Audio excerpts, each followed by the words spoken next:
Praise the lord. ఈరోజు దేవుని వాగ్దానము కీర్తనల గ్రంథము 4వ అధ్యాయం 1వ వచనం. నా నీతికి ఆధారమగు దేవా, నేను మొరపెట్టినప్పుడు నాకు ఉత్తరమిమ్ము. ఇరుకులో నాకు విశాలత కలుగజేసిన వాడవు నీవే. నన్ను కరుణించి నా ప్రార్థనను అంగీకరించుము.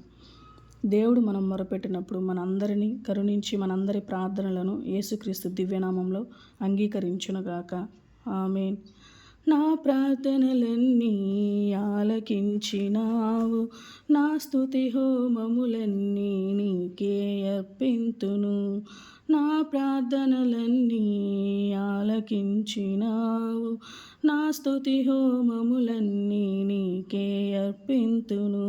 నీ సిల్వ త్యాగమే నన్ను బ్రతికించెను, నీ బానిసనై యుందును బ్రతుకు దినములన్నీయు.